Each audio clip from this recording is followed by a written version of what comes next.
All right, here we go. November 9th.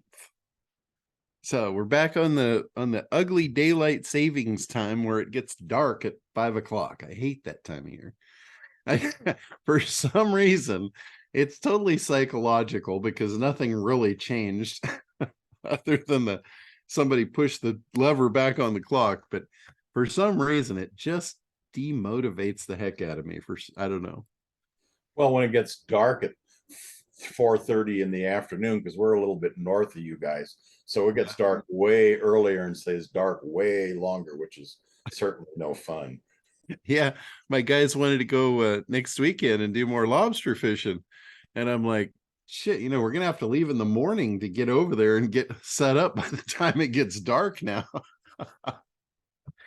So crazy stuff. But anyway, I wanted to share kind of, I've been talking about the Black Friday stuff now for the last month in hopes to get everybody prepared and in position for you guys to take advantage of that this year.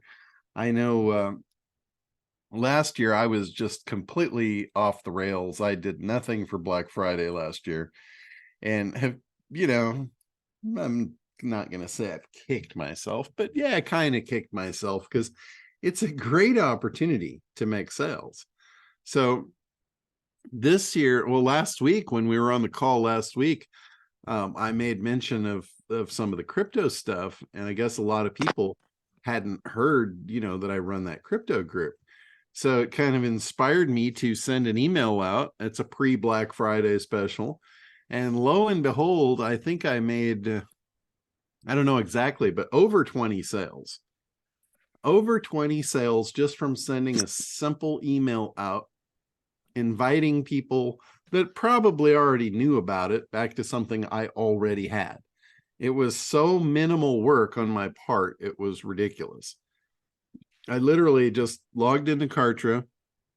I chose a list. I didn't send it to my whole list. I just sent it to people that had expressed an interest in that in the past. And wrote a very simple, short email. I'm sure some of you probably saw it. But lo and behold, over 20 sales for that.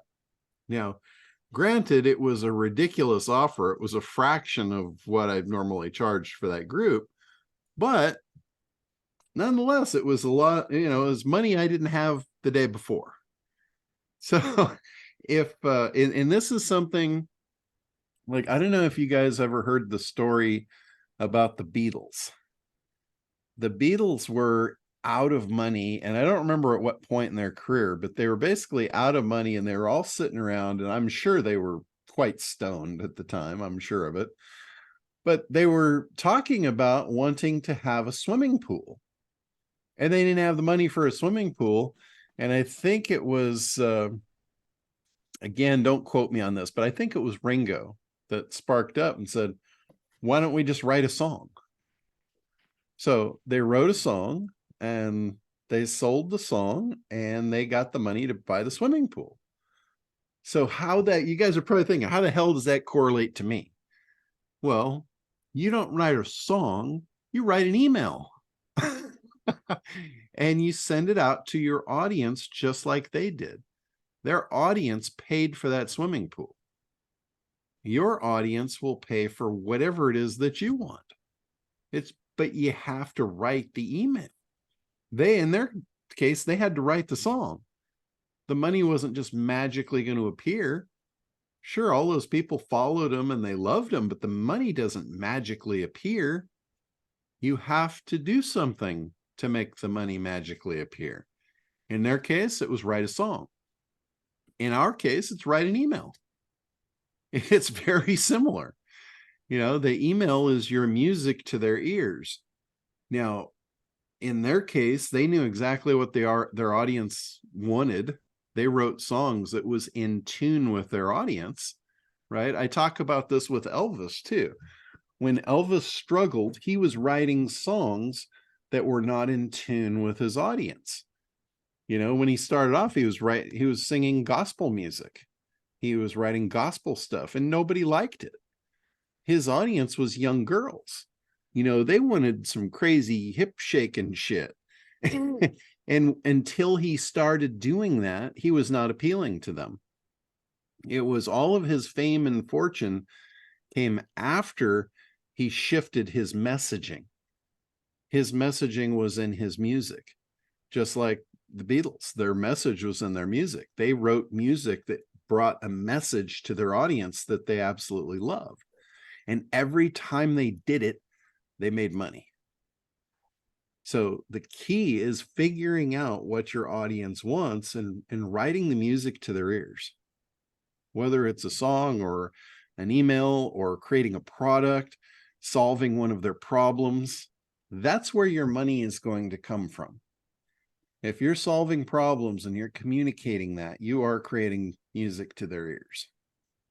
So that's kind of the key point here is really, it always falls back on understanding your audience, understanding what they want, why they want it, how you can weave yourself into their solution, making them the hero.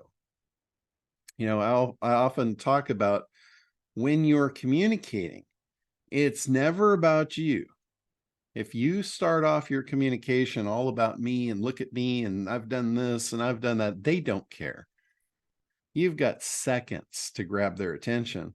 And if you use those seconds to talk about yourself, you just killed the game. That's not music to their ears. All they care about is themselves. And I know that's sad. That's a sad situation. It saddens me just to say it. But I can guarantee you it's absolute 100% true. And think about it. When you open your emails, I know you guys get a ton of email. If you're anything like me, you get way more than you want. And you open the email and, you know, you've only got so much time in the day. And if you're like me, your time is important to you. So you don't want to waste it. And I'm sifting through email, and every time I do that, I look at that as, okay, I need to minimize this time burn. So I have to decide really, really quickly, is the email at hand worth my time? And I guarantee you, if it starts with, I hope this email finds you well, that's an instant delete. Instant. Because I know that's just AI generated garbage. Nobody even put any thought into it. You know, I reviewed a product yesterday. Somebody wanted me to promote their product, and they said, you know, we have this great AI program, and, you know, it'll write all your copy and it'll make your ads. And, you know, it's at first thought, it's like, okay, this sounds like the greatest thing since sliced bread. And then they opened it up to demo it. First thing I saw, I hope this email finds you well. I'm like, are you shitting me? You prompted this thing to do that, and you expect me to sell this to my audience after, you know, after me educating my audience and prompting AI? It's like, okay, this was game over. It's like, go back to the drawing board, figure out how AI actually works, make something usable, and then maybe we'll talk. But you know, so that's one of the things I look at. If I open an email and it starts off about, oh, I'm this and I'm that, delete, delete, delete. Like, I have to know within the first couple of seconds if this has got value to me. And if it doesn't, it's instant delete. So this is the same thing. If any of you guys are using the new Acquisition Air product to generate leads, and you're not in tune with what your audience wants, and you're writing emails that are not in that format, you're going to lose. It's like you are not ready for traffic yet. I always say it's ACT. T is traffic. Traffic is at the end of the sentence. You have to figure out the analysis first. You've got to figure out analysis equals your audience. You have to understand your audience. You might have one segment with one avatar, and that's fine. You might have 3 segments with 3 avatars each. That again is fine. It is what it is, but you need to understand it. And then when you communicate it, and that's the C, by the way, the C is communication. That's your message to that market.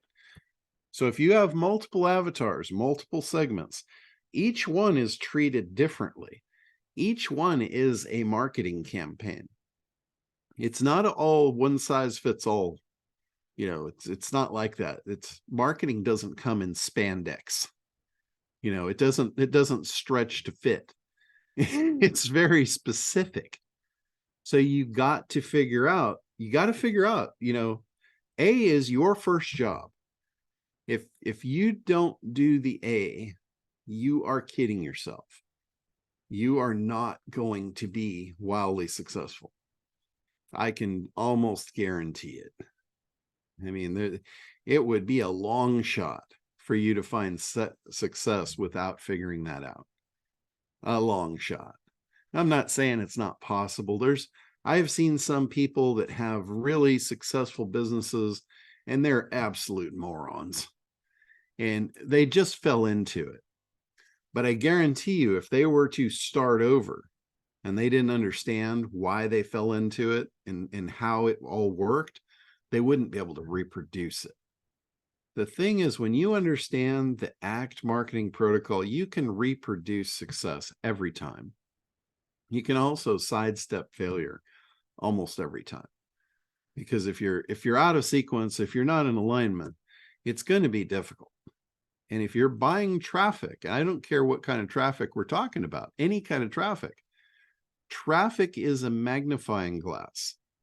If you've got problems, it's going to magnify them. If you have a perfect sequence, let's say you understand your market, you have created the right messaging, you've written the song that's music to their ears. Now you're ready for traffic. That song is going to take those people and it's going to produce them into paying customers. If you have that down pat, the magnifying glass is exactly what you want, because you want to magnify that. That's called success.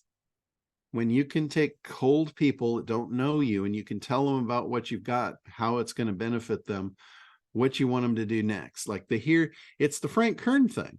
Here's what I've got. Not about me. It's here's what I've got.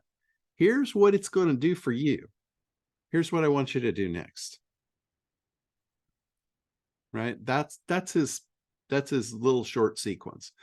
Now, he didn't make that up. That came from a famous copywriter. I think it was Carlton. I don't quote me on that, but I think it was John Carlton that he got that from. But that has been such a simple thing that's worked so well. And if you think about your emails, keep it to just that. Here's what I've got. Here's what it's going to do for you. And here's what I want you to do next. That's your call to action. That's like click the button, sign up for a free consult, click the button, download the free thing that will be the first step in you getting what you want. You know, whatever that happens to be for your business, that's the formula. It's a really simple formula, and it's been working really well for a lot of people for a very long time. And I don't see that changing anytime soon. So that's something that you can depend on. Formulas and math, I mean, that's the stuff in life that is absolutely dependable. You know, people are not dependable. How many times have you depended on somebody and they let you down? They're not math. They're not formulas. They're people. Math and formulas don't change. They don't have emotions. They don't have bad days. They don't have issues. They just do what they do, and they do it the same every time. So if you can build your business around that, you will be much more successful. It's a formula for success. Some people call it scripts. In a lot of cases, when you're talking to sales trainers, they will refer to a sales script. They'll say, you have to have a sales script, and a lot of people take that the wrong way. They take that as, okay, I have to write out a thing and I have to say this exactly the same every time. That is not true. If you've ever watched a really, really good salesperson, you'll notice they never do the same thing exactly the same every time. They move like a chameleon. They always stay on the same track. They always get the same message across, but they'll do it in different ways depending on who they're talking to. And this could be very, very subtle. It might be the same words, but it might be said in a different tone. It might be said a little slower. They might speed up. If they're talking to somebody that's really excited, really excitable person, they're going to speed up because they don't want to bore that person.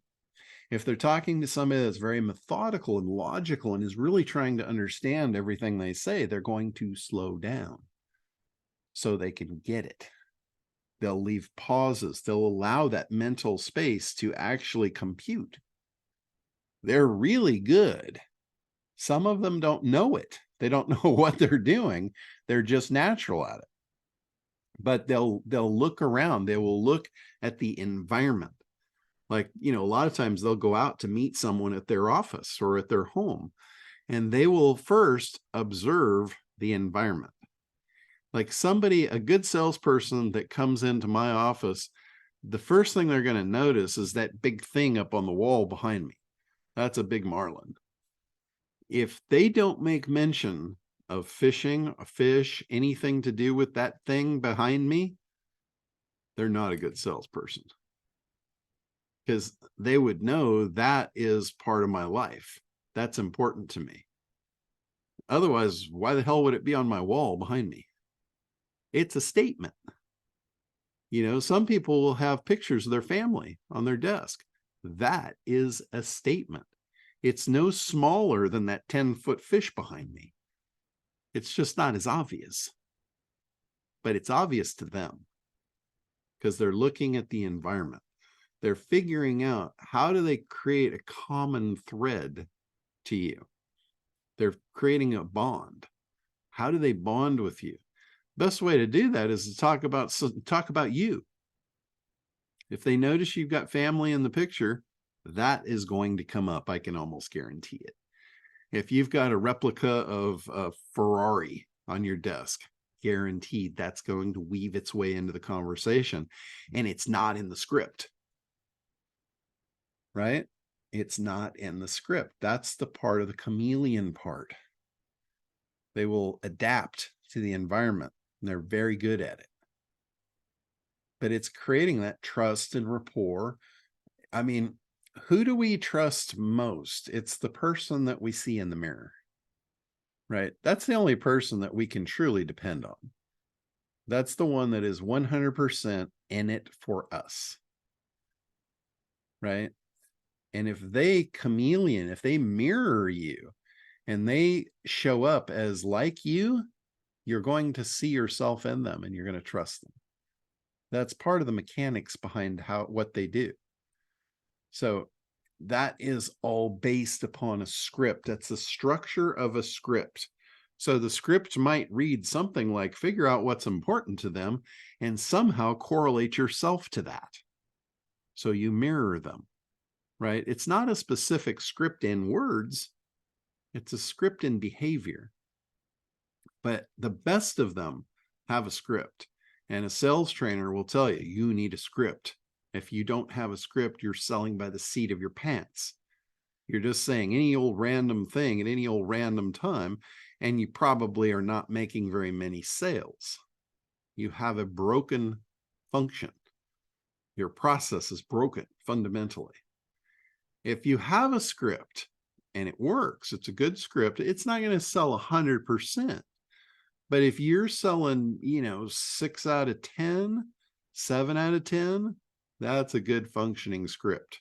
You should be following it, refining it. See, how do you get to 8 out of 10? How do you get to 9 out of 10? Can I make subtle changes? Can I make subtle tweaks that increase my performance? And then they stick to the script. So once they have a script, guess what? A good salesperson gets up in the morning and they want to talk to somebody, right?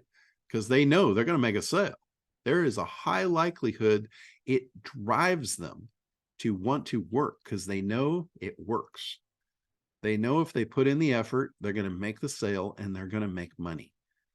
That's what gets them up in the morning.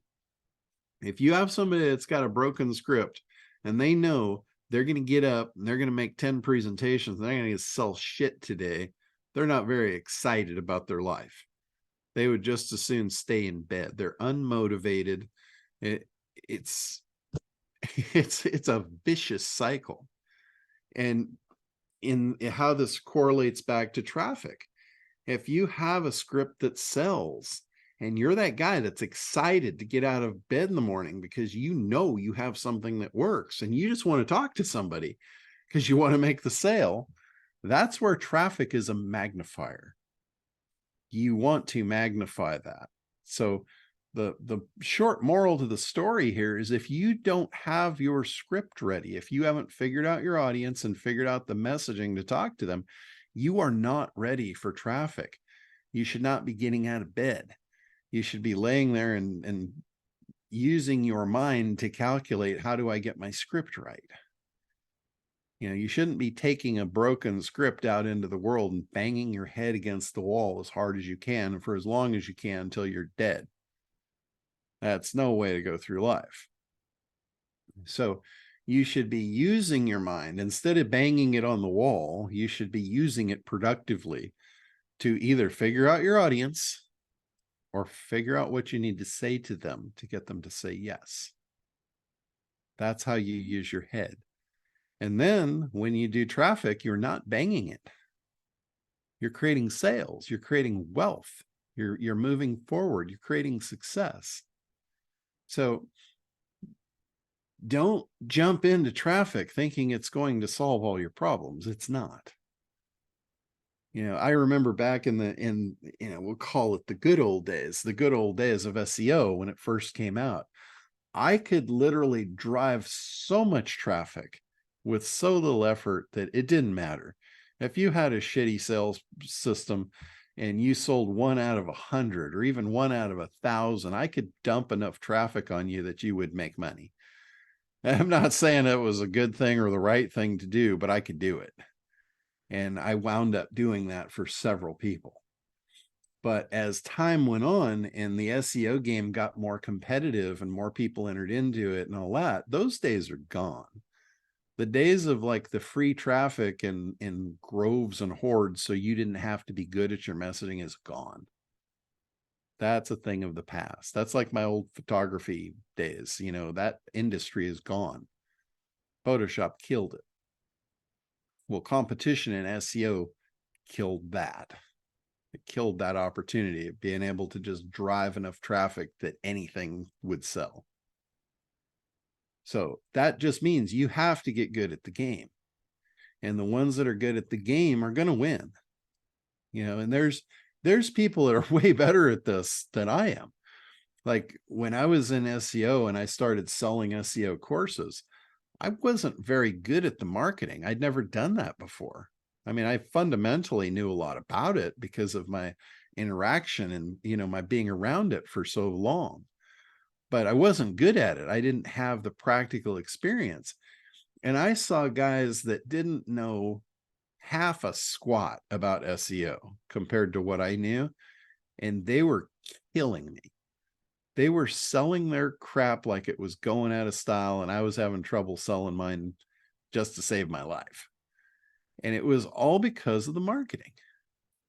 I just hadn't gotten good at it yet. I could see what they were doing and I fundamentally understood it, but that really didn't help me. It wasn't until I started doing the push-ups. I was at the gym and the trainers were all around me. I just wasn't doing the push-ups. So I wasn't getting the results. So I love that. I heard that from somebody at Perry's conference, just earlier this year. You got to do the push-ups. I absolutely love that one. It's so true. Like you guys can come on here and you can listen to me and you can learn from me and 100 other people, but unless you're willing to do the push-ups, you're not going to get good at this. You could go and you could pay money, you could have somebody build you a marketing campaign. There's no shame in that. A lot of people do that. You will wind up spending a lot of money. And in many, many cases, I've seen the same thing happen over and over.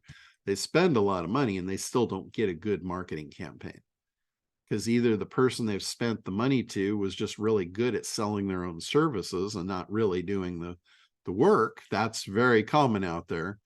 That's like if you would have spent money on SEO training, you would have got a bunch of crap. You wouldn't have got anything close to what I would have given you at that point.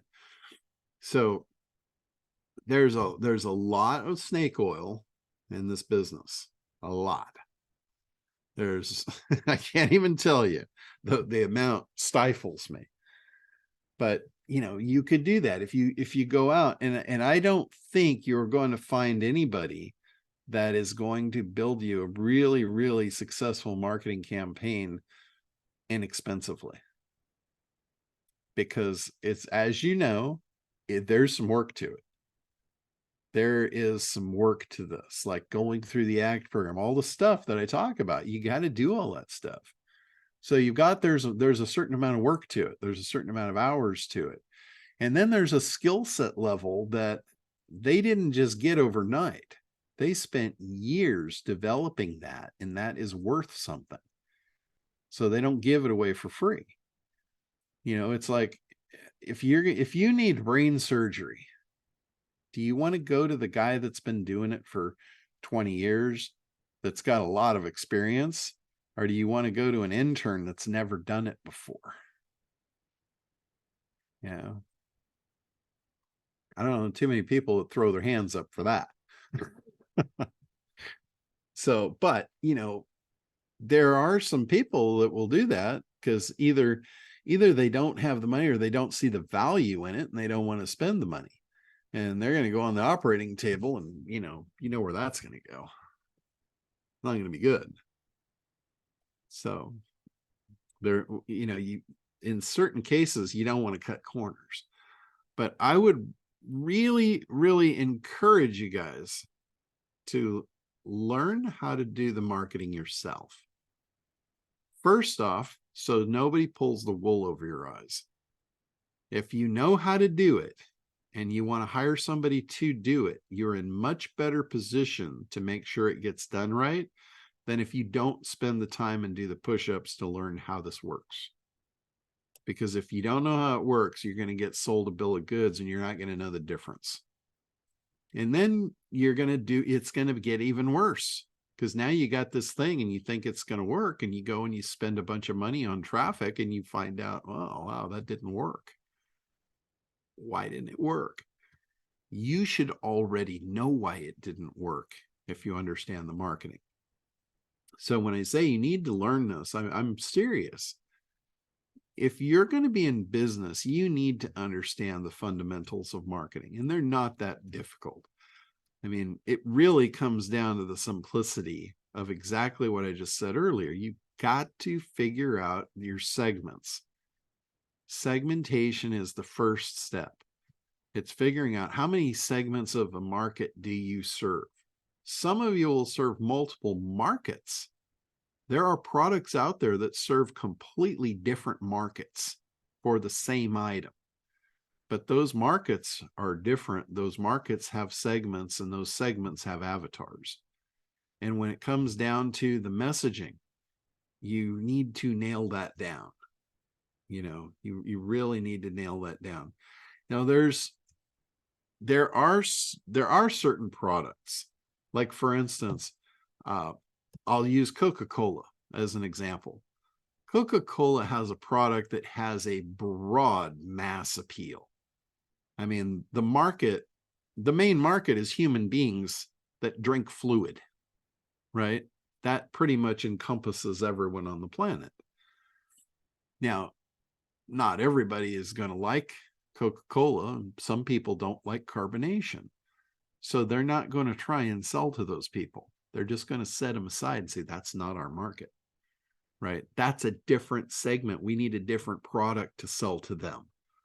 They understand that. They're not going to try and sell Coca-Cola to somebody that doesn't like bubbles, right? So they understand that there's certain people that have a real high propensity to want to lose weight. They're not going to buy a sugar drink. So they have to create a new product for them with new messaging. Diet Coke, Coke Zero. That's a different product.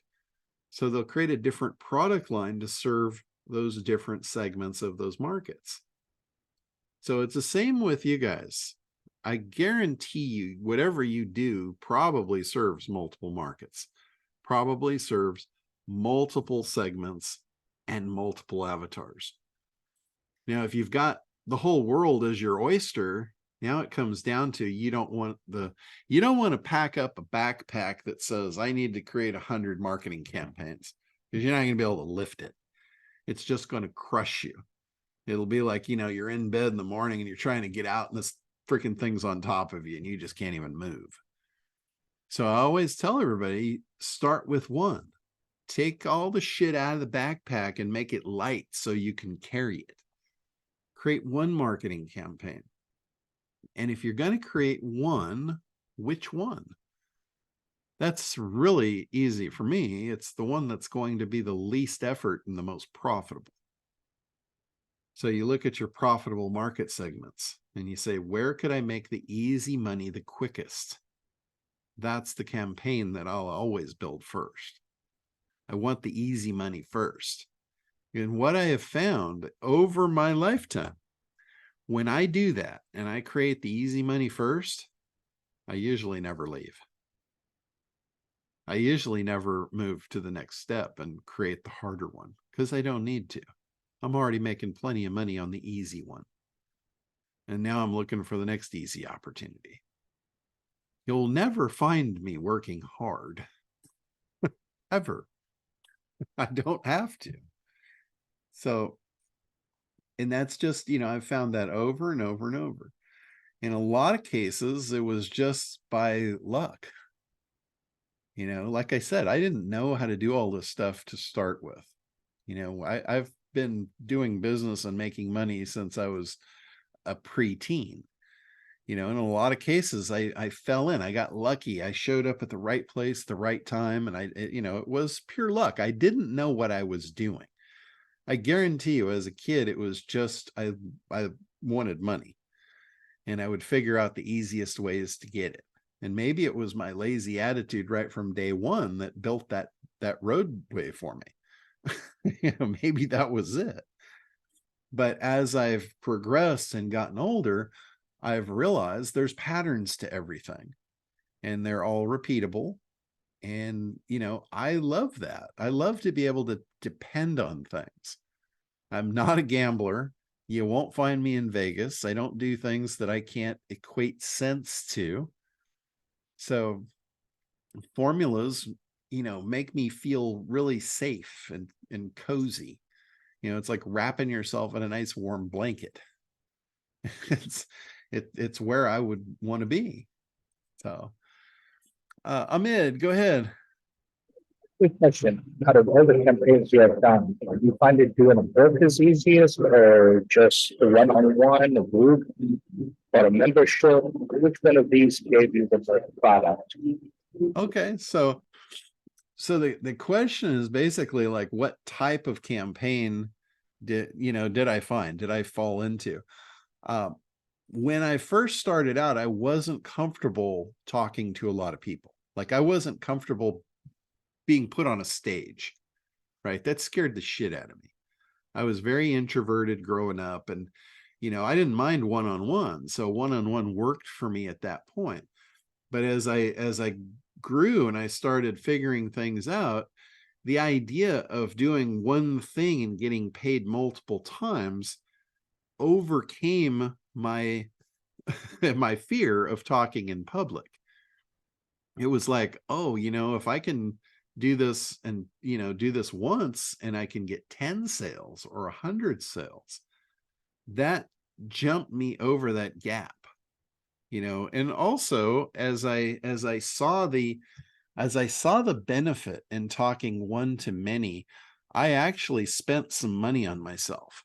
I invested in myself, and I learned NLP tactics. I went to Matt Browning. I hired Matt, and I wish I knew Jay at the time, because Jay's probably a better choice for me, but I didn't know him at the time. But I went to Matt. Matt was who I knew. He was in my circle and at my disposal. And, I spent a fair amount of money. At the time, I was thinking, oh my God, what am I doing? This is crazy to spend this much money. But the first time that I used what I learned from him, I did a presentation in Atlanta, and it was 70 minutes on stage with no podium to hide behind and 2,000 people in the audience. So 2,000 people, 4,000 eyeballs looking at me and no podium to hide behind. And I walked out the back door with over $140,000 in sales in 70 minutes. It was like, at that point, I was like, Matt was worth every penny that I gave him, every penny. So taking that a step further, you know, that was back in like 2010 era. So what I learned from that was one-to-many is the way to go, you know. And then I started delving into webinars because I didn't really like the travel. I know travel sounds glamorous, but when you're traveling for work and speaking, it's not so much. You're traveling in, you're fighting time zones, it's a grind flying for travel. So it's not as glamorous as it sounds. Like the only speaking gig that I did that was actually really cool and glamorous was my trip to Europe. I got paid to go over there and speak at the Black Hat World Conference. And I figured I'm not going to fly for 10 hours and turn around and come right home. So I planned on spending like almost a month over there and traveled all over Europe, did a cruise, did a bunch of really, really cool stuff, but I wasn't like in and out and just on that grind. But, you know, needless to say that I didn't like the traveling. I did it for a function. I did it because I needed to. I did it for a purpose, a very engineered purpose. But ultimately, if you ask me what I would prefer more, it's to do a webinar. I have done just as much money through webinars as I have on live stages. And it's way easier. I can roll out of bed in 10 minutes. I can light up my computer and my light in front of me, and away I go. There's minimum prep work for me. You know, you notice I don't really have to do my hair in the morning. I'm pretty much wash and wear. I can be out of bed and ready to do a live webinar in about 10 minutes. So I far prefer that than spending hours in an airport and hours in the air and, you know, going back and forth to hotels and, you know, and just having your whole world disrupted for 48, 72 hours. You know, and when I'm done with the webinar in an hour, guess what? I'm back in my own environment doing whatever I want to do with no downtime. Mostly what I want to do is go check my email and watch the sales roll in. You know, that's makes me a lot happier than trying to fight my way back through an airport to get on a plane to come home. Much better way to go. And beyond that, like what I learned after the webinar thing was the membership sites. Like creating a following of people that you can do. And membership sites is another variation of one-to-many. The difference is it's a one-to-many for a paying group that is paying for the access to you. You know, that's what you guys are on here. This is a paid group for access. And with this, it is ultimately scalable. Everything I've ever done prior to membership sites has not been ultimately scalable. There's always a certain amount of work that has to be done. But what I mean about scalable is we can take this particular call that you're on right now, and I'll show you how it's scalable. You guys know that I'm here every week. I do this call every week, and it's anywhere from an hour to 2 hours, depending on how long it goes. I'm fine with that. There is about, I would say there's probably about 500 or 600 people right now in this group. On any given week, there might be between 20 and 40 that show up. there's some that are in the group that have been paying for years that might show up once or twice a year. But guess what? They show up when they need me. And when they show up, it is a total bargain to get me, right? If they weren't in the group and they wanted to pay for private consulting with me, that would be $1,000 an hour. They can spend $30 a month for a hell of a lot of months before they rack up $1,000 for 1 hour. It is, and I tell everybody, this is by far the cheapest access that you're ever going to get to me. And, you know, I think some of you guys realize what that is worth.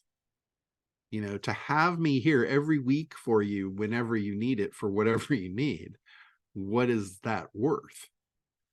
So, Richard, did you have a question? Yeah, I was going to say the 13 years I've been with you was all worth when Acquisition Air took flight. Because I got on that call as you suggest with Brady, and I was excited to see that, you know, all the stuff that is there, but I'm a little bit disappointed to know that it's not going to be really ready much before Black Friday. I thought we were going to be ready, you know, this week to really go after it.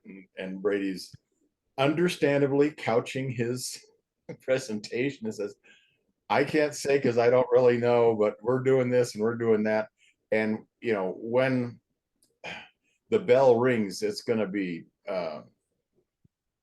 we're out to change the universe, because with all the research I've found that there is what passes for lead gen now is only branding.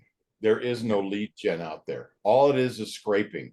Various degrees of sophistication in how they do their scraping, but it is all a version, and it's taken me 3 months to come up with this. So if you guys want to use it, go ahead, because it was hard to come up with. But I'll read you the headline I came up with as a result. It says, the pre-targeting. Well, I actually, yeah, I've got the domain, John. Yeah, thank you very much for pointing that out, because yeah, that's working in quite well. But when we're talking about lead gen currently is, here's the question for you: scrape leads or scrape data to find leads, or verify buyer intent and then get their data. Choose. Yeah, that's the way it works before, is they just get a pile of data and sort through it. We're saying, here's the data that you were sorting for, here's the information you want. I mean, yeah, which one do you want? Well, prior to this, and I got to tell you, I get people that send me requests and stuff on Facebook Messenger and through Skype and, you know, through LinkedIn. And, you know, a lot of them are lead gen companies wanting to sell you leads. So as of lately, I've been asking them the questions. I'm like, okay, tell me this. How are you generating your leads, and what qualifies it as a lead? And that kills them. Yep. Because they know all they're doing is they're selling me a list. They're selling me the same goddamn list that they're selling to 50,000 other people. And that's it. And they're calling it leads. Absolutely. You know? Or you say, I'm looking for leads in architecture. So what do? They go scrape LinkedIn for architects. And that's your lead list. That's not a lead list. That's the list of every architect on the planet. It's, you know, like I think I've told you before, and most of these people, go Google Gary Halbert. Anybody that has not heard that name, you must Google Gary Halbert, and you must memorize and learn everything he says, because every guru that's out here can trace their lineage back to Gary Halbert, back when you had to lick a stamp and stick it on a thing. And right now they say, well, the email, I mean, look at email, you don't have to pay for postage. Well, yeah, all that meant is you can send out more garbage. Yeah. And it hasn't changed since you had to put a stamp on an envelope. It's all about getting a pile of data and doing what my wife's grandmother used to say, life is nothing more than sorting beans. And if you take that literally, she's absolutely right. And the only thing lead gen is right now is just a great big pile of beans you got to sort through. You've pre-sorted the beans with the way that you're doing this. And that has never been done before in the history of lead gen. This thing has the ability to take over the planet, literally. And I've come across and unfortunately failed at many, probably $3 or $4 million ideas in my life because I didn't have the marketing expertise that I've gained from John over these last 13 years. Now that has changed. And, I'd rather be a late bloomer than a non-bloomer, but this AI lead gen is, and yeah, I also have gotten the vettedintentprospects.com. That is where I'm going with this thing, because that's all businesses want is vetted intent prospect lists. If you have vetted intent prospect, what more can you possibly want? You can't give them more other than actually doing the sale for them. And by the way, that's $125 to $250 per appointment if you want to do that game as well. But I'd rather just sell the leads. Yeah. Now, to the point of, there are actual real lead gen companies out there. Like, to give you an example, there's some guys that are doing SEO to generate leads. Like, they'll do SEO for solar, for instance, and they'll get all these solar websites up, and they're basically just feeder sites. They're prospect sites to collect people's information for who needs a solar install. And then they'll take those leads, and those are real leads. Those are not scraped leads. That is a true, verified, bona fide lead. And they will sell those leads for a lot of money. But if you look at the amount of, it's up to $300 to $400 each at this point, John. Because one of my sales guys that I brought on board loves solar. That's why he's screaming about, can you really get the credit ratings and the income and all that sort of stuff? Because you've just created for $2 a piece to us, $200, $300 leads. It's breathtaking. Yeah. But the thing with those is, they're selling them, but they're not just selling them to one person. They'll generate that lead and they'll sell that lead to everybody that'll pay for it. So, that's a downside of those guys. Those guys will, they'll sell that lead as many people as willing to pay for it. And at that point, it's like whoever is going to call that person first is going to win the bid. That's what it comes down to. And that's, again, that is back to the point of when you're talking about an actual verified lead. That is, I know we call it a cold lead because they don't know us, but that is a hot lead. When somebody's online and they're searching, or they've just filled out a form, or, they've taken an action to want something, that is as hot a lead as you're ever going to find. So do you want to maybe email them tomorrow? Or do you maybe want to email them right now while they're looking at the screen? Perry Belcher, he routinely roughs me up. And the first time I ever talked to him, he roughed me up. He said, what are you doing? He goes, let me take a look at what you're doing. And at the time I was selling the SEO Dominator Club. And he looked at the landing page and he said, all right, well, this is pretty good. And then he opted in, and up comes the thank you page. And the thank you page didn't have a link to order the thing. And he's like, well, how do I order? And I said, well, I'm going to follow up with you in a couple of days. And he says, really? I'm not going to want this in a couple of days. He said, I'm never going to be hotter for this than I am right now. Where's the order button? He said, I just took an action to opt in, telling you that I wanted this. I'm interested in this. 2 days from now, I'm going to have 10 things in front of me. I'm going to have forgotten about this. So even though I want it right now, I'm not going to want it 2 days from now. You're going to have to start to warm me up all over again if you want to get me as excited as I am now. And I probably will never get there, honestly. So the moral of that story was that was lost, missed opportunity because I didn't have the script right. My script was broken.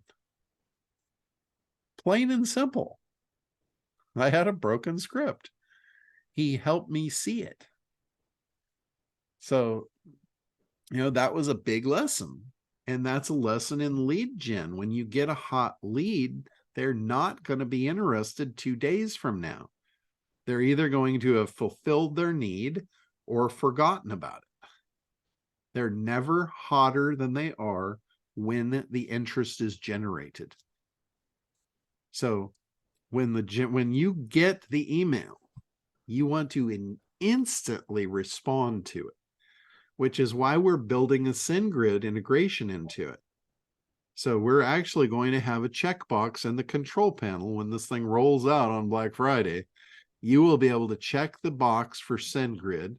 You will be able to go over, create a SendGrid account, create an auto response sequence for each one of your campaigns, and connect them. So literally, when that lead hits your sheet, it gets emailed right now. And then you can have the auto response sequence follow up as many times as you want. But the trick, the key is right now.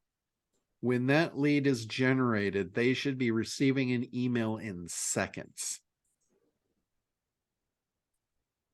That is going to make the difference. And if you don't have a marketing campaign set up, if you don't know what to say about your product, if you haven't figured out the here's what I've got, here's what it's going to do for you, here's what I want you to do next, you're just flat out not ready. You're not ready for that traffic. You're going to waste it, just like I did with Perry Belcher. Where's the order button? I had a broken sequence. Don't spend money driving traffic to a broken sequence. That I can't give you better advice than that. I can't give you better advice if you're a reseller or you're an agency and you're doing this for other people and you're going to drive leads to them. Don't drive leads. Don't send traffic to a broken sequence. No one will be happy. First off, you won't get repeat business. They will hate you for it, and they won't understand why. And then when you try and put the blame on them when you didn't tell them they had a problem to begin with, you're going to have a bigger problem. You're going to have what I call a come to Jesus meeting. Why didn't you tell me? Why did you let me blow my money? You knew better. That's a valid question. Why did you do that? That's going to be a come to Jesus meeting you're not going to be comfortable with. When they start asking you those questions, you're going to be squirming in your seat. It's not going to be comfortable. I don't ever want anyone to go through that. I have passed more business up over the years to avoid come to Jesus meetings than I've taken on. I've passed more business under the bridge than I've taken on because I don't want to ever have a come to Jesus meeting with a client. Very upfront, very honest with them. I tell them the way it is always. And then it's up to them to decide. So when the come to Jesus meeting comes, I can hold my ground and say, look, you went into this knowing what you were doing. I tried to tell you not to do it, and you wanted to do it anyway. So it doesn't fall back on me, and it's not uncomfortable for me to have that conversation. But if I didn't, and they're asking me, why didn't you tell me? That's a very uncomfortable situation for me. I'd never want to be involved in that conversation. So that just would make me feel like I would want to give them their money back, honestly. And you should never do that. You should never feel like you ever want to give someone their money back for a quality service that you've provided. So anyway, questions? I know I've kind of ranted and raved and given my opinion for what it's worth. Ahmed, go ahead. Finish the scale up sequence or have the membership. I didn't quite hear that. You're a little broken up. Now you're muted. I wrote the question in chat. Have you go over the rest of the sequence at the membership? Did anybody get that? It's very broken up. I did not.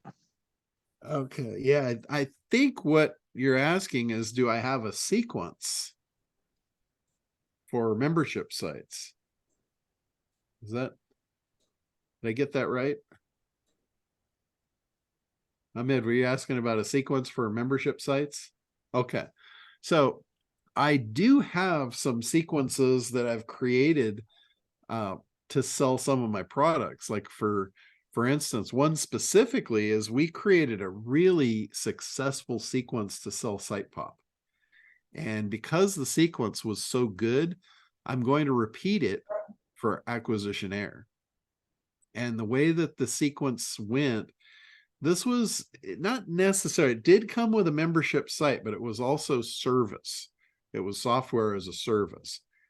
And so the people are paying monthly for access to the software for SitePop, and they also get a membership site with it where I do Q&As, I do support, I do open webinars to answer questions, things like that. So it is a membership site for sure. But what we did, and I did this for a couple of different reasons, and I kind of, the first time I wasn't real comfortable with it, but it was referred or recommended to me by a really good marketer. He said, you should try this. He said, this will probably work and sell like crazy.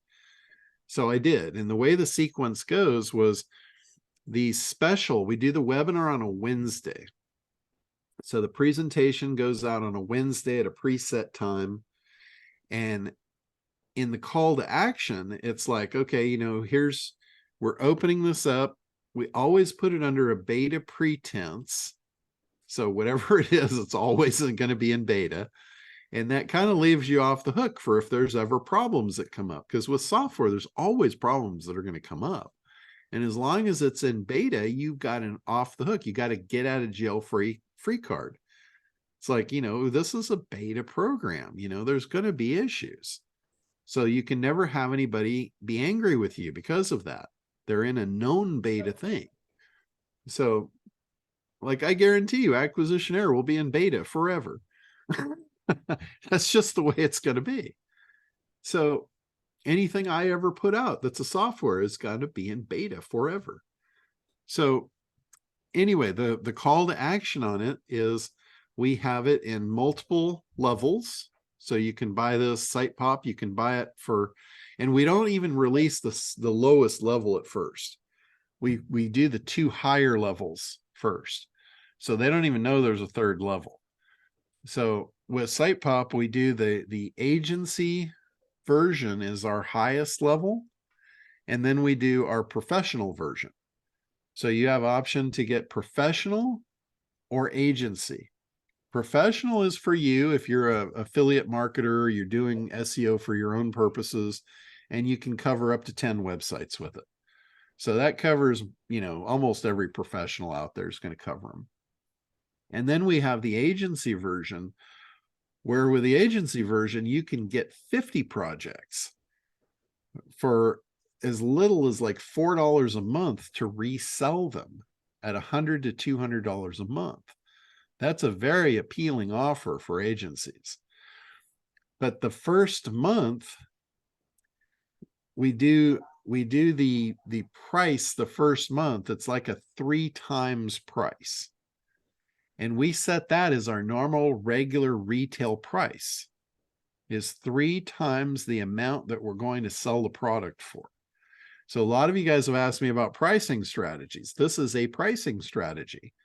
So we set the retail price at 3 times higher than we're going to actually really sell the product for. And we actually sell it at that price.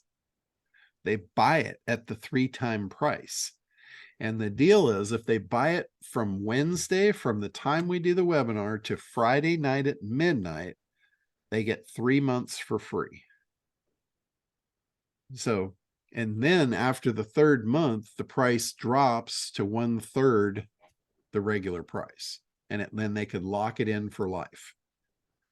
So what that does, it gets us what we wanted anyway, but on the front end, it gets us a bigger chunk that incentivizes our affiliates to sell it harder, because they're getting 50% of the 3 times price on the first month.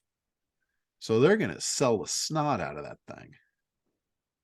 If you'd sold it at 1/3, the affiliates would not be near as excited about it. You wouldn't get near as many people to actually promote it for you. So there's some psychology in that whole pricing model of what we're doing and how we're doing it there.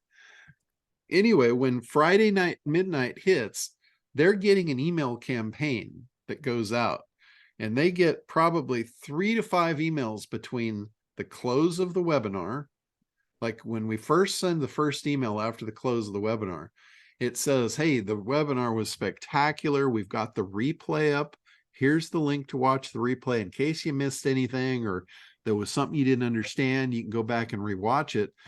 But do that now, because the special is expiring really soon. We don't tell them Friday at midnight. We tell them because we want them to watch the webinar to find that out. So we're driving them back to the webinar for all the ones that didn't see it. We're not exposing that the special is, going to Friday. We just tell them it's expiring soon. So you need to watch this now. We're creating a sense of urgency. And then a follow-up emails come out talking about the expiration time. For those that are not going to watch the webinar, we need to give them the bullet points, because there's a certain amount of people that are just not going to sit through a webinar. So with them, we recap. We send an email out that says, here's the offer. It expires Friday night at midnight. You don't want to miss out. And every time one of those emails goes out, we get more and more sales. We get a landslide of sales Friday night from 11:30 to 12. And then the sales slow down, and we send another email out Saturday morning that says, hey, we're really sorry you missed it, but we're extending the sale through Sunday night, but you missed the 3 months free. That's a done deal. But we'll still give you, if you get in before Sunday night, we'll give you 2 months free. So you can still get a special deal, not as good as the fast action bonus, but you're still going to get a special deal. And the same thing, the emails go out, several emails between Saturday morning and Sunday at midnight. And the same phenomenon happens.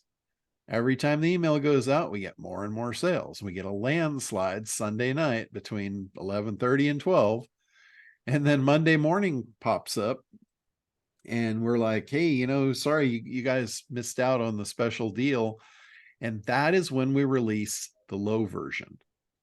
We say, by the way, if you missed it because it was just too high and you're not sure, you just want to test it out, we have a basic level that you can get for, it's half the price of the pro. And we'll get a bunch of sales on that. And also we'll get a bunch of emails that was like sob stories. Like, oh my God, I missed it. I was out of town. My dog ate the thing, you name it. I've heard it. And they're begging to get the 3 months free. And I give it to every one of them. I have a special landing page on the back side that I can give them the special link and I can send them there.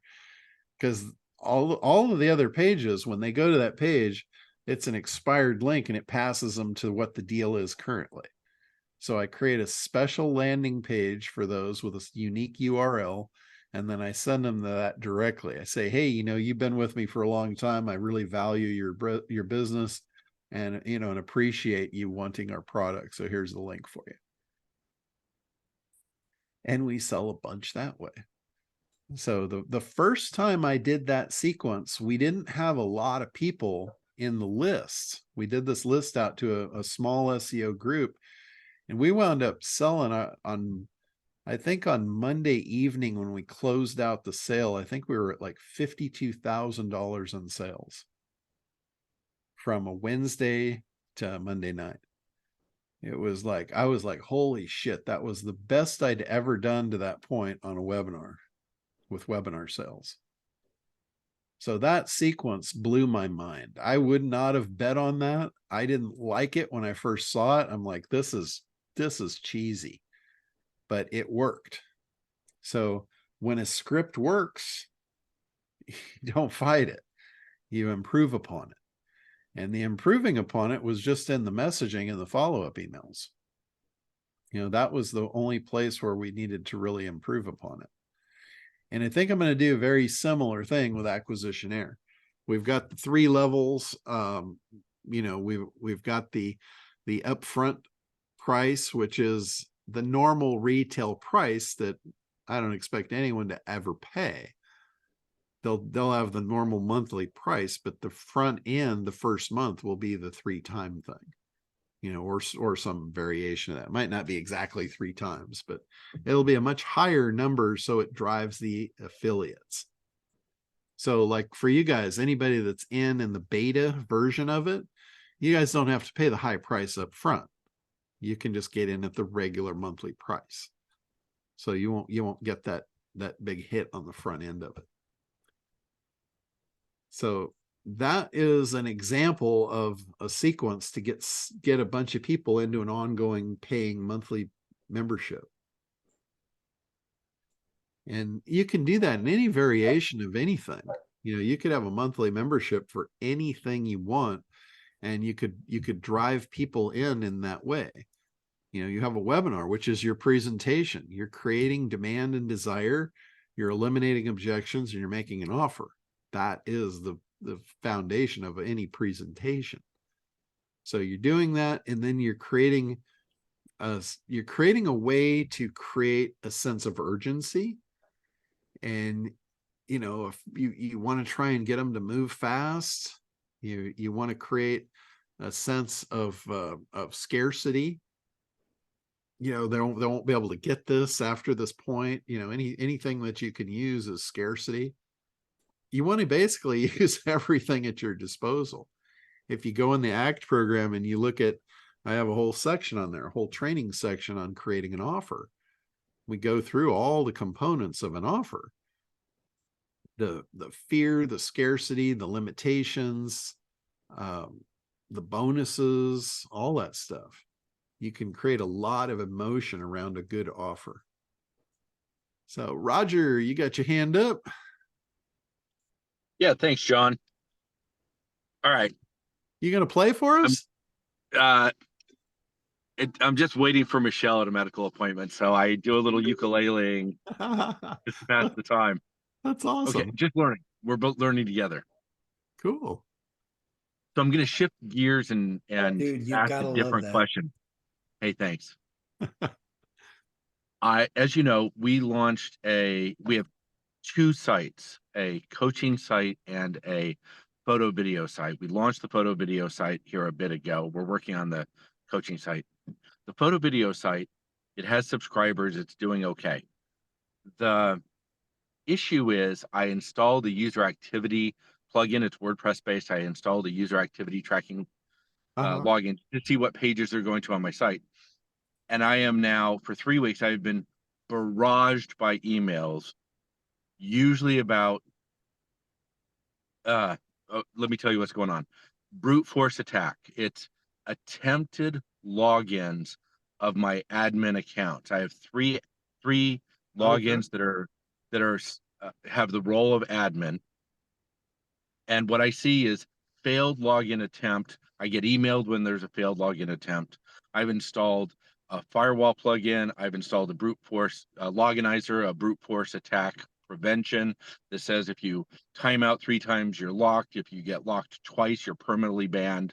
I blocked 1,000 IPs. So I've had 6,000 failed attempt logins in 3 weeks, about 600 a day. It's really concerning me. I have a fairly tough password, but even I'm freaking out. Yeah. Unfortunately, I can enable 2-factor, but I can't enable 2-factor only for admins. And so that's Yeah, I don't think you need to go that far. What you're experiencing is not out of the norm. okay, because I've never seen anything like it until I installed this plugin. And I'm like, oh my God, they're attacking me. Like every other minute I get a new email. It's possible that that plugin has some kind of a vulnerability to it, or that plugin is, putting you on a list to, for hackers. But what I would do, this is totally worthwhile. I think it's $99 a year. We recommend it, like whenever we create a hosted site on WordPress, we absolutely recommend now that they get this. It's called Malcare. It's a plugin. If you get it direct from Malcare, they're going to charge you like 99 bucks a year. It is a total bargain, because if you have a WordPress site, you're probably going to get hacked at some point. It's just inevitable. And when they hack you, they can create a massive amount of damage. And a lot of times what happens is they will hack you like months before the hack actually triggers. So most hosting companies will save like a 30-day backup. So if it was in the first 30 days, you could back the site up to, the 30th day and you'd be cool. But since they don't trigger the actual hack for, 90 days or something, sometimes I've seen it as far out as a year.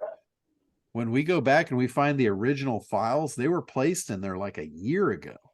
And then all of a sudden it's like a bomb sitting there with a timer on it.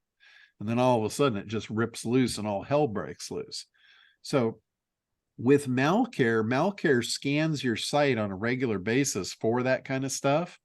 So if anything gets dropped in there, it'll notify you. And if the site does get hacked, they have a team on staff that will go in and fix it for you at no cost. And we've been running it now for the last year, because we had the hack attempts in the last year have been off the Richter scale. I mean, I've been hosting sites since 1995. And a lot of times, if there was a holiday or something where the kids were out of school, the hack attempts would go through the roof, idle hands. But this is something more. These are not kids. And Yeah. So yesterday I got a notice from Microsoft that my one of my Hotmail accounts had been logged into by somebody from India, but they blocked it because I had 2-factor or whatever they decided. Yeah. And so I logged in separately and it said, check your activity log. Oh my God. I had hundreds of attempted logins to my Hotmail from places that weren't me. Yeah. Yeah, there's cyber attacks is on the rise. There's no doubt about it. So my recommendation would be to get that Malcare installed, just so you've got that layer of protection. So if they do get in, you can root them out. These guys are really good at rooting them out really quickly. There's nothing of value on the site they could get that, It's 200 bucks not, subscription wouldn't get them. it's not that, it's just the pain in the ass for you when they wipe the site out, you got to rebuild it and all that stuff. Right. And they'll always leave back doors. You The can failed use login attempt. I guess that? what I'm saying is I can't find anything that's preventing attempted bot logins, and just assume that they'll never figure out the password and go on living life. Is that There's no way to prevent them from trying. all right? One It's thing I would creepy to watch. I got to recommend, disable that log. Yeah. Yeah, you can disable the log. You don't need to see it. But I would, if you've got a WordPress site, the default login admin is the default username. Is that your username? I got that one changed when I got that Loginizer Okay. brute force protection log. Yeah. So I would, anybody that's got a WordPress site, you want to change the admin login. But they know my other logins. I can see that they're using all 3 of my logins accurately. Yeah. It's, you can I change. do weird spellings of names on all of mine so that people can't tell it's really Tim. Yeah. Yeah, the I kept other using thing- my full name T Hotmail. T1MGIZ, like, you know what I mean? I do weird spellings of my name. You look at it, you can tell it's Tim Gillette messed up, but like, it's the reason I do that.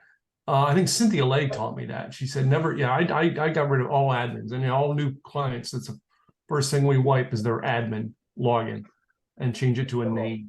Yeah. Yeah, the other thing about those plugins, like if you get a plugin that changes your admin login, Mhm. that plugin is leaving a footprint of what that new login is. Yeah. So that's not the way to change your admin login. The Hmm. only way Right. to change your admin login is to log into your WordPress admin, go in and look at the users, sort to see all of your administrative users. You should eliminate any of them that are not you. If you've got multiple admin logins, you need to get rid of them. You should really only have one unless you've got a web developer and they need it. But anyway, get it down to one and then create a new one manually. Name it, give it a new username. And then what you do is you log out of your initial one, you log into the new admin, and then you go back in the new admin and you delete the old admin. That is the way to do it. And then when you delete the old admin, you say take any content and roll it into the new admin so you don't lose any content. Because it'll ask you, what do you want to do with the content associated with that other user?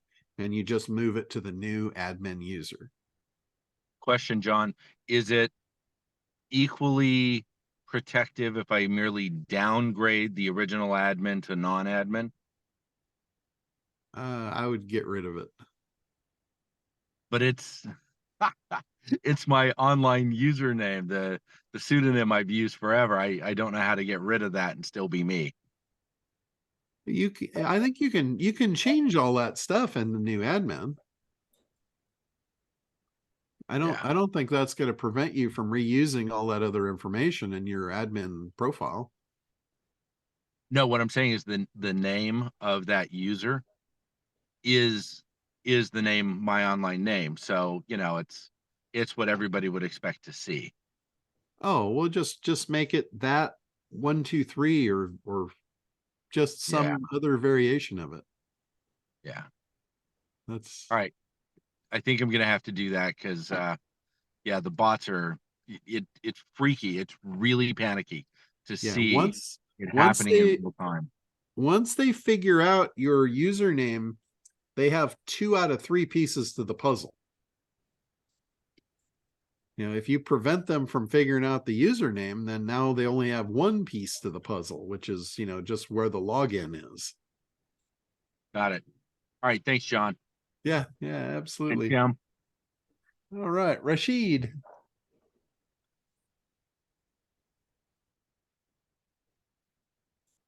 Yeah, I got a question about you said that those of us on the beta program won't pay the advertised price.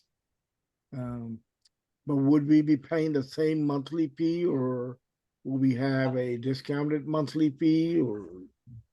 You guys will more than likely have a discounted monthly fee. I haven't got there yet, but yeah, you guys will have something special. Okay, that was the question. Thank you. Yeah, yeah.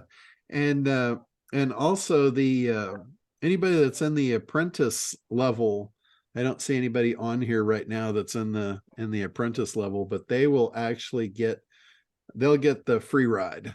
They'll get that included in their apprentice membership level. Cool. So, and I've already let most of them know that, so they were very excited about that. Because that covers their apprenticeship membership. So, all right. Anybody else? Any other questions here? Are you doing anything with the apprentices right now? New apprentices or whatever? How does? No, Yeah. I haven't really been taking on new apprentices. I had the 8. The 8 were in there for a long time, and then I had a couple that went out for various reasons or whatever. But no, I haven't opened it up or advertised it or anything. So I'm not really sure. I'm not really sure that I'm going to either, because it's a much higher level interaction for me, and it gets in the way of the lobster.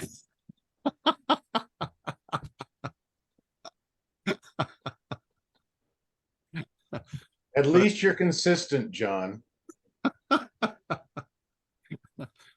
I'm only greedy with my time, really. Oh, that's funny. It's all about priorities. Yep. I'm actually looking to kind of scale things back, not scale things up. So there's, like the SEO, I just killed it, ended it. Not doing that anymore. There's a lot of stuff. I haven't decided about the web development. Web development's another thing that takes a fair amount of time just to manage the projects. I have a fantastic team. My team is absolutely phenomenal, but just not sure that I want to continue eating up my time with that one. But, hold on just a sec, guys. I will let you guys talk. I'm going to be right back.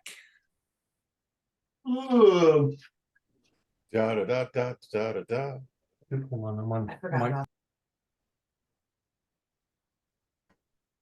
I was going to say, Roger, why do you want to have your username be something that's a known thing out there? I'm not following why that's even important. Your hand's up, Roger, but you're still muted. I guess he went away. No, the Zoom window went away while I was reading chat. You may not want to ask, Roger. What? I want Why? to hear the ukulele Why? solo.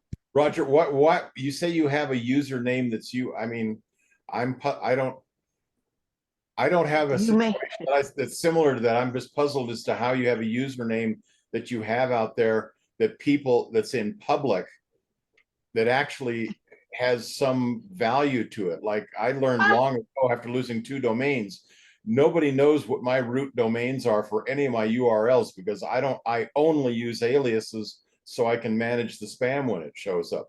What username do you have that's in public? I'm not understanding why a username correlates to a root domain.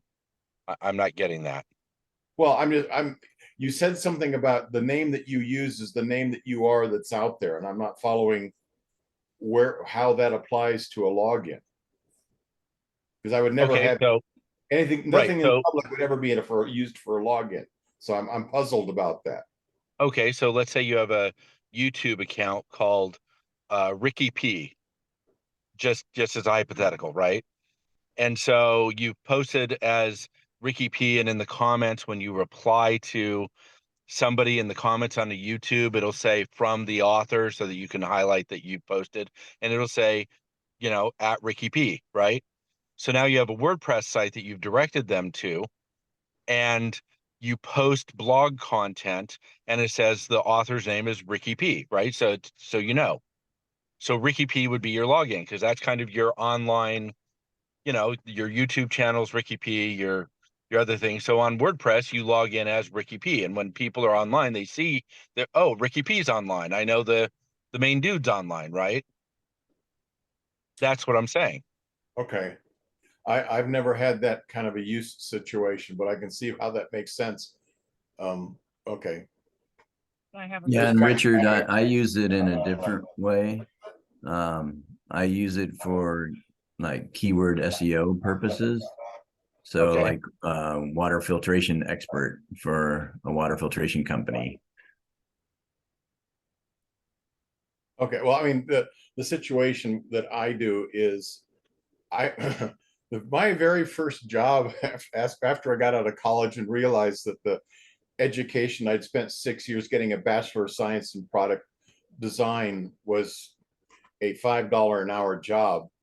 After spending hundreds of thousands of dollars getting the education, I quickly transitioned to real estate and spent the first 1972 in California was the hottest year in California history for real estate. Hey, Richard.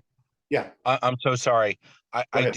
want to stick on topic if I have a minute, just a minute Go here. ahead. Yeah. No, you were talking about sublevel domain. Jim, you mentioned using the CAPTCHA in the chat, the Re-captcha. I use Yeah. MemberPress. Yeah. Does anybody use MemberPress? Not following. Oh, Jay, that was you. I'm sorry. Thank you. Didn't mean to confuse you, Jay. So you use a Re-captcha with a login. Does a user, what I'm afraid of is if I enable Re-captcha for a login, that a returning user who today is auto logged in because they're coming from the same device, their cookies are recognized by my site and they get logged in automatically. Very convenient. Would Re-captcha recognize that and avoid the Re-captcha, or are they going to have to re-enter their password every time they come to the site as a user? It should avoid that, because if they're already logged in, the Re-captcha is triggered by the opt-in or the login box showing up. So if the login box does not show up, the CAPTCHA is not triggered. Awesome. Thank you, guys. I appreciate everybody's input. Sorry to cut you off, Richard. I just wanted to jump on this for a minute. What you're saying is important. I just know that I have proactively avoided all social media, and I relented briefly. We are on social media. That's a very different, different user. That's what I'm saying. That's what I got from what you said is very clearly is because I realize because of my experience early on in real estate, I realized that I don't get along with consumers. My father was an entrepreneur. I was raised by an entrepreneur. I do not know how to think other than an entrepreneur. And that just screws things up for me badly when it comes to trying to deal with people. So I only deal with Daryl, you're bleeding through and so I only deal with business owners. And if a business owner is on social media, he's not the kind of business owner I want to deal with because he's wasting his time, in my humble view, unless you're only dealing with consumers. But I can't sell diet pills or dog training courses or things like that. That's why the acquisition air program is so perfect, because I only want to be dealing with people currently actively spending large sums of money on pay-per-click, and I have access to those people, direct line access. I have all their information on how to contact them. And now I'm talking business to business, because businesses in real estate, they want to know what all the numbers are. And so if the numbers work, they don't give a damn about the rest of it because they're going to be doing something else with it. And that's what the acquisition air has. And I don't have to deal with consumers who I don't grok, because I've never been a consumer and I don't know how to be a consumer. And so as a result, I can't sell to them. I don't, my brain doesn't operate that way. So that's the only reason I avoid social media. I was just vamping until you got back, John, running my mouth. I apologize to everybody. I'm boring. No worries. Some of you know, but most of you probably don't know, when I went to speak at Dory's event in Boston, I don't know if you guys have heard how that went yet. That was awesome. I announced my exit from SEO and they just about came unbuttoned. It was quite shocking for many of them, but they're all going to follow me forward. They were like, what's he going to do? And then then I talked about acquisitionnaire. So they're all going to follow forward for sure.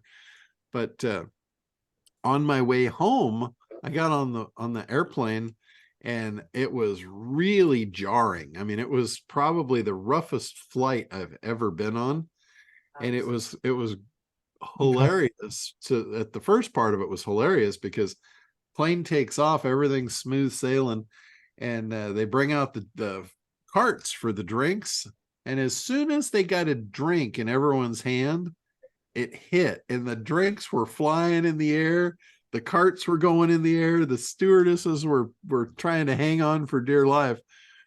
And I've never been on a plane that got jarred that hard and for that long.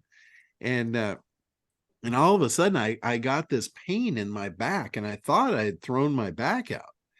And it kept getting worse and worse and worse, and I wound up actually standing the majority of the flight home from Boston because I just couldn't stand to be seated. It would just hurt so bad.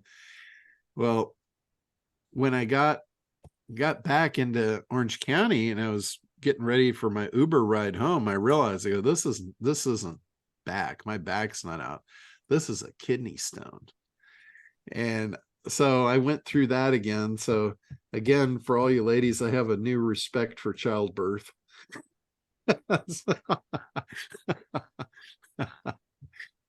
But anyway, since then, when I gotta go, I gotta go.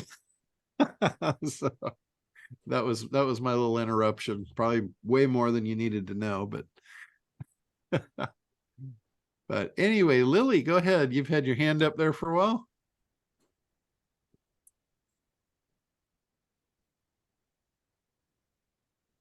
I can't hear you.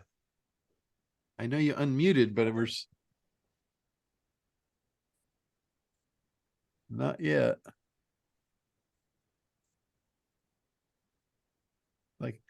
Like your audio, or maybe you got the wrong microphone turned on or something. But you're still muted there. Not coming through.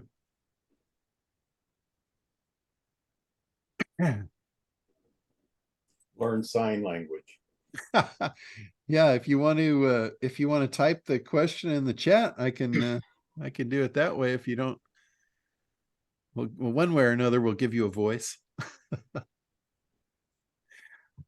Anybody else in the meanwhile? Anybody got anything you want answered, or excitement, or has anything new popped up exciting about the acquisition error that you haven't updated us on recently, like something that is hidden from the back end? That, well, the fact that we've got the integration now with SendGrid, that's in play. In the process of the developers writing the code to do that, they actually said that now it will be really easy to integrate with anything. So we can add multiple integrations into it. I don't see an integration to Kartra because I wouldn't encourage anybody to do that. But apparently Go High Level is not near as concerned with their email reputation, so they'll allow it. So we'll probably have a Go High Level integration for anybody that's sadistic and using that program.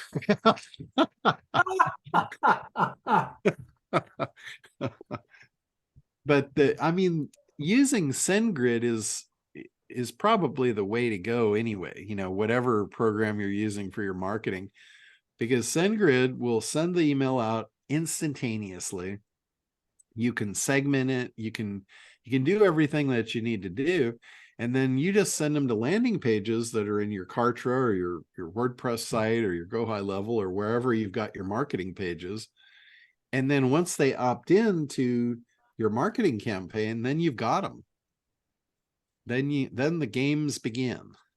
So, but do keep in mind, like what I was talking about with Perry Belcher when he looked at my thank you page and he says, where's the order button? Allow them to get what they want as quickly as possible. And that was another thing that I learned this year, was if you're doing high ticket sales, most of the people that are going to buy high ticket items will not sit through a webinar, but they will sign up for the webinar. They'll sign up, but they won't show up.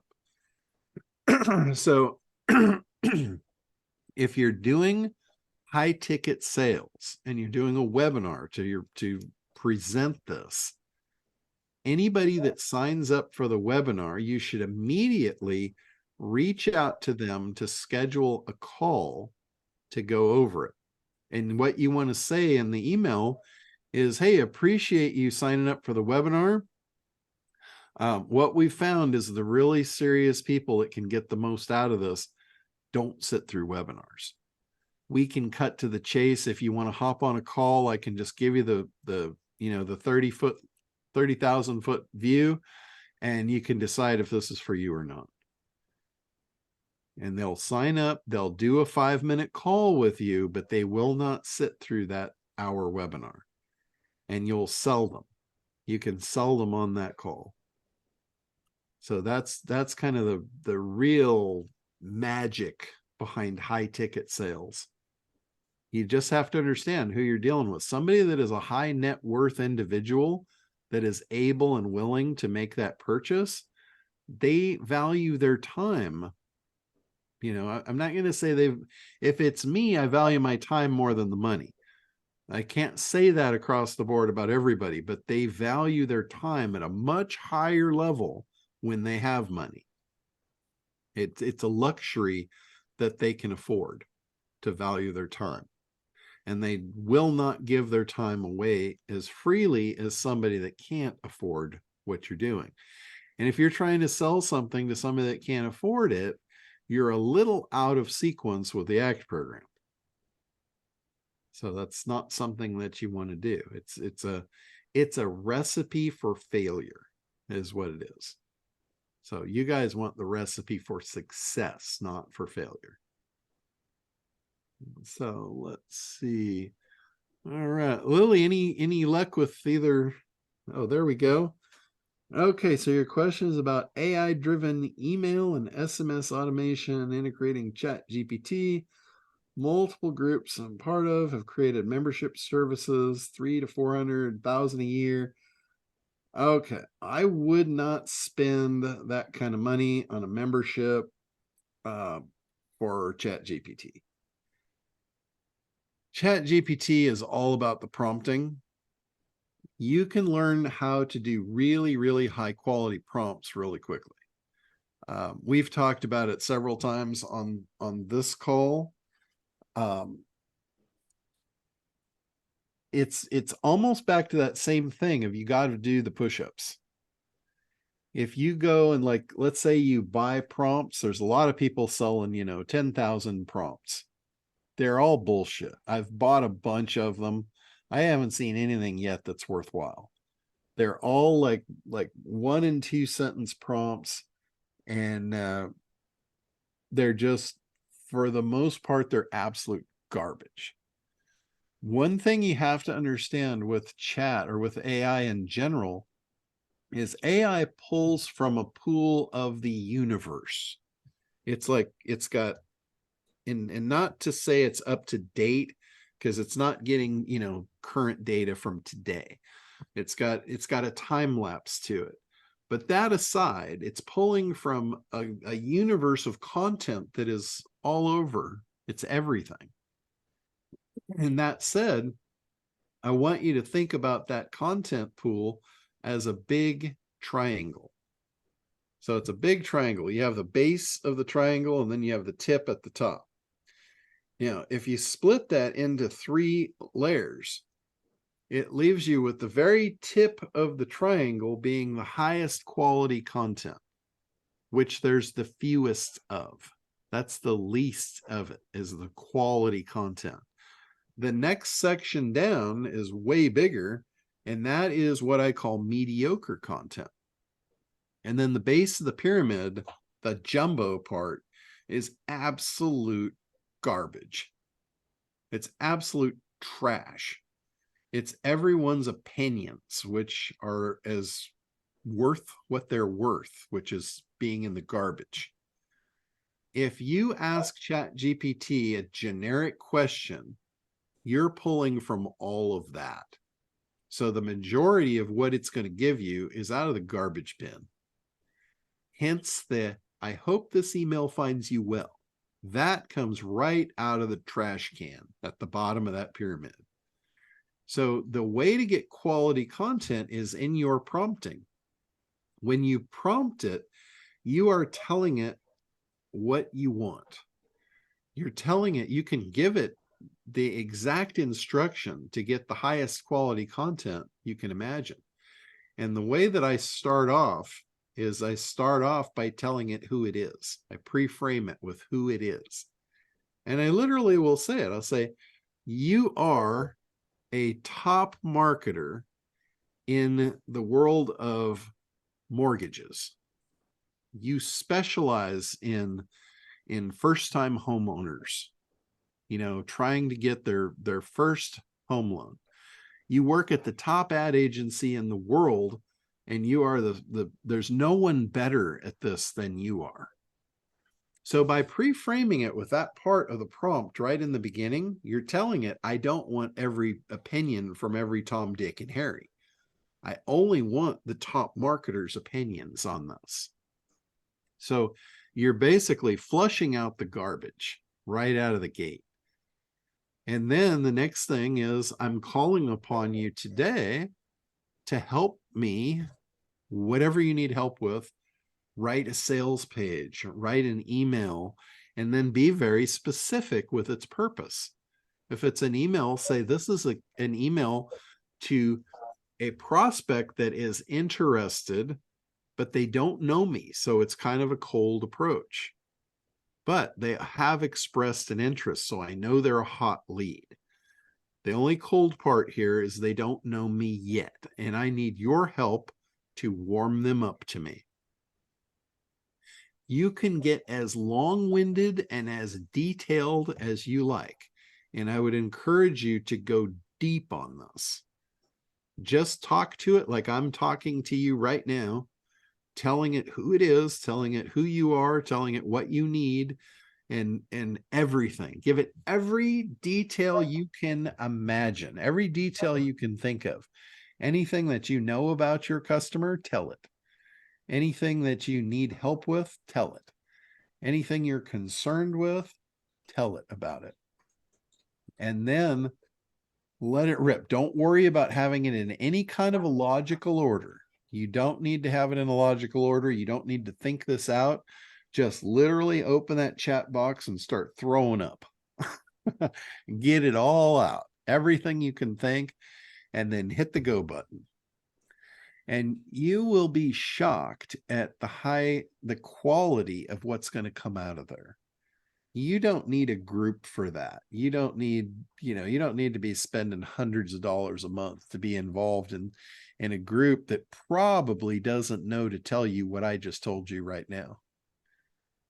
I don't think they're going to be any better at this game than I am. So do that, look at what comes back, and then don't be afraid to insult it. Don't be afraid to say, I really expected more out of you. And then hit the button and see what it says. Say, my livelihood is in your hands. Is this the best you can do? I really expected more out of you. Remember, you are the top in the world at this. I need you to do your best work here. My life depends on it. Help me. I'm coming to you for help. I'm depending on you. Literally tell it all of that. Get emotional with it. It understands. And it will get emotional back. It will mirror you. If you ask for garbage, it's going to give you garbage. It'll pile it right on top of you as high as you want it. But if you get down and you get real with it, it's going to do the same thing. It's going to mirror back exactly what you put in. So that would be my advice. Also, if you're looking to do marketing copy and you need to tap into emotions, the AI is generally programmed to not be offensive. So there's a lot of places, there's a lot of ground it just won't cover unless you give it permission. Like, for instance, if you say, I need to really focus on the buying triggers of my prospect. She's a 40-year-old female, yada, yada, yada. And I need you to really dig deep here.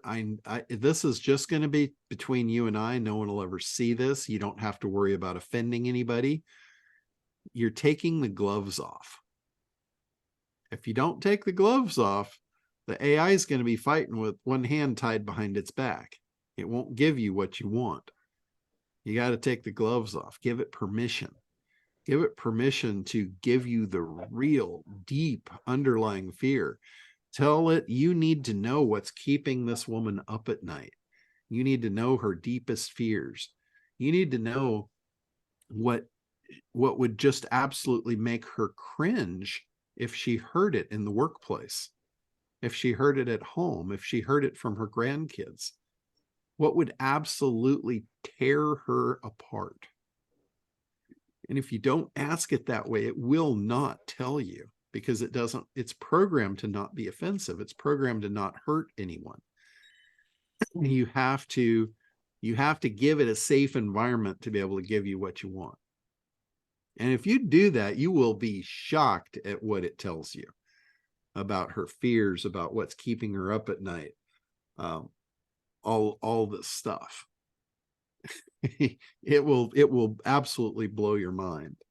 When I started doing that and I started seeing the output, I'm like, holy shit, like, be careful what you ask for here.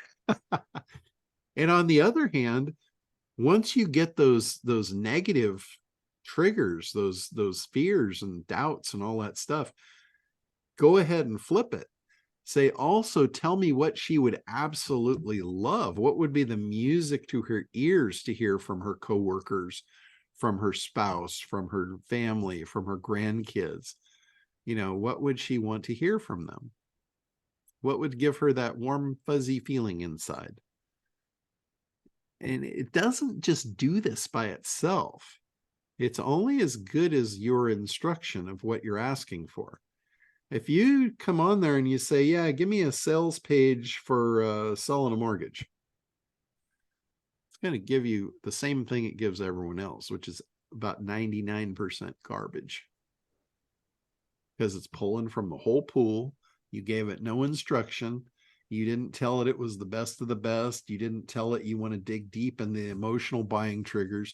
You didn't do any of that. So it's just like me. It's going to do the minimum thing required of it to get the job done.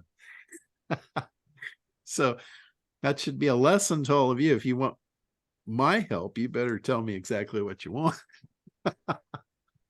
John, I've also discovered some other things that are interesting about it, and I've not heard you quite talk about it this way. And if you have, maybe I'm being redundant here, you can cut me off. But after you've done all that stuff that you said, which is critical, that you do it exactly that way so that you actually now have some data to work with. But if you skip all that stuff and just go to, I want to write an email sequence, and you do that, it's going to give you the, I hope this email finds you well, garbage that you were talking about. But what you can do is it understands prompts in terms of, you can tell it what kind of a prompt you're giving it. So after you have all that data, you say, okay, and I want you to take all this data. I want to write an email campaign. So use that data. But here's the, and you go data : and you say, here's the data you're to use. And then you put formula : carriage return. And if you have examples of killer emails or a wonderful presentation, and it does not even need to be in your market, you say, here's an example. Here's 3 examples. So here's the data. Here's 3 examples. Now I want you to write some emails. Now what you get is spectacular. Yeah. because it will sort out the difference between data, and you can use other people's world-class examples and say, use this kind of an example. You're already Ogilvy, but I like these examples. Here's the data, put the output, and it does it. Yeah, I did a lot of that when I did the prompt for the acquisition air sales page. I put in, like, I was making notes on the plane of how I would write the sales letter. And I thought it was really good. So I put that in as a data point. I said, here's what I've come up with so far. I want you to work with this as a base and improve upon it. I want you to improve upon and expand upon all the airline synonyms and acronyms and, all of that stuff, and really give it the airline approach. And it did an absolutely phenomenal job. It was crazy. And did I tell you guys, like, when I did that, when I got the copy and I created the landing page, I actually had second thoughts. I actually started thinking, I started second guessing myself, going, was this really the right approach to call this, like, present this like an airline? Like, am I just out of my flipping mind here? And I asked it, and we got into this deep conversation between myself and the AI, and I found again that it doesn't want to give you an opinion. So I had to take the gloves off and I had to corner it and box it in to give me an opinion. And the way that I did that was, well, first I said, I'm having second thoughts about this whole airline thing. As great as it is, I think it's absolutely wonderful, spectacular sales copy. But I'm a little afraid that people won't get it, or they'll see it as like cheesy, or, and I just gave it all my fears about it.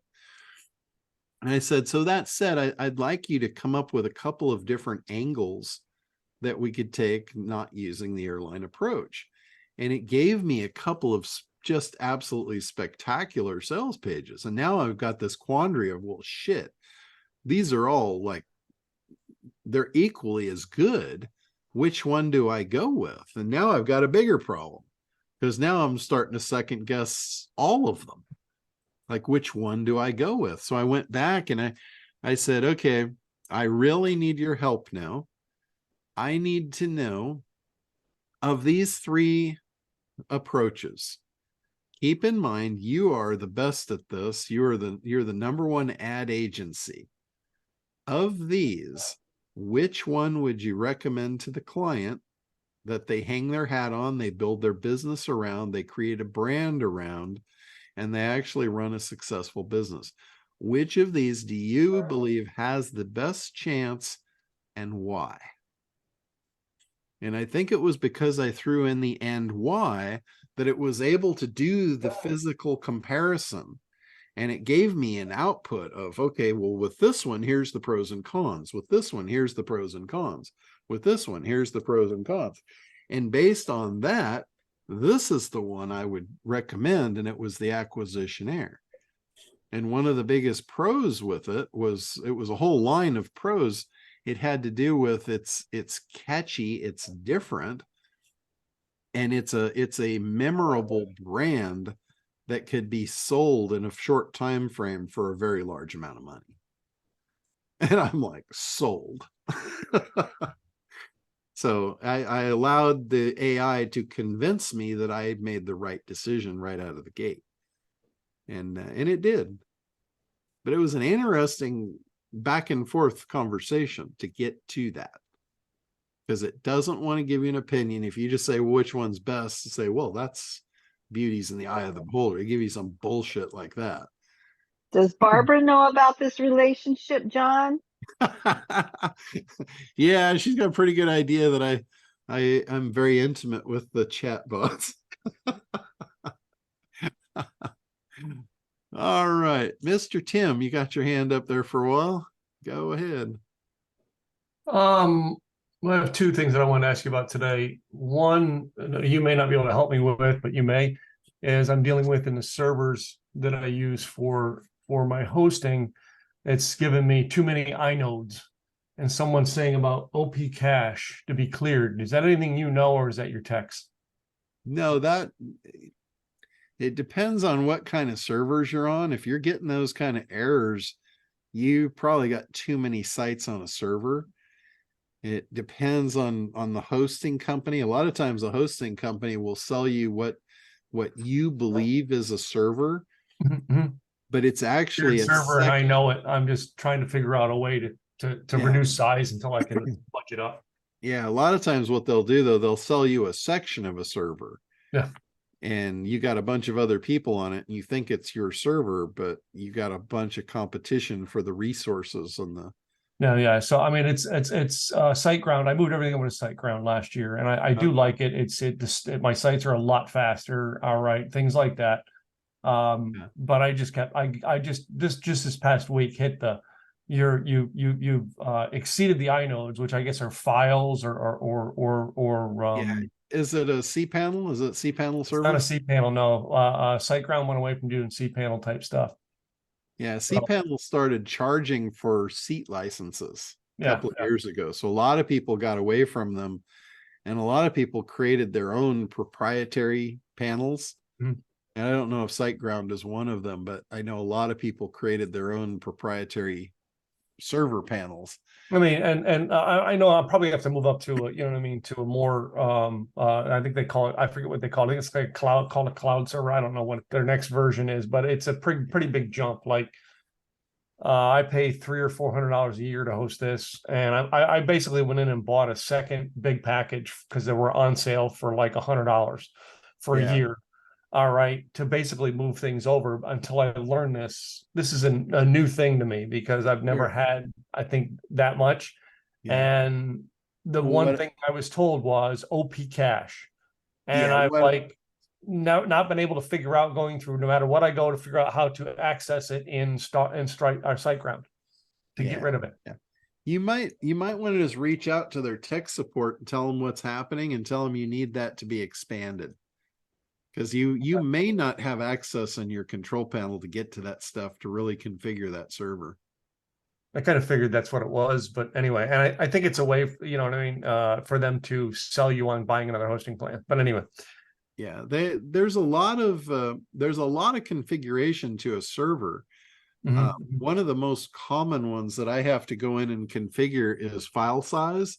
Mhm. Like they'll have file size set to be smaller file sizes than a lot of people need. Like I've got some people that are uploading large files to their website, big Mhm. media files and stuff, and it'll crash the PHP doesn't allow it.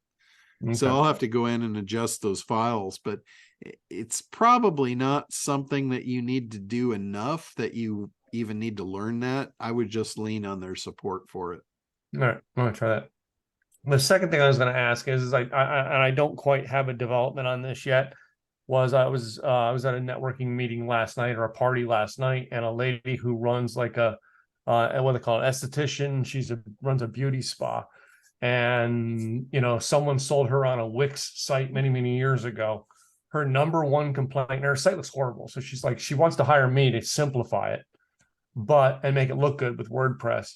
But her biggest complaint was she wants to have everything integrated on the site and not have people have to go off to sign up for different things. And I'm thinking if they have to pay, they have to go to another site. I'm wondering if Kartra would be a fit for services, or if you know someone who's using Kartra for like a day spa type situation.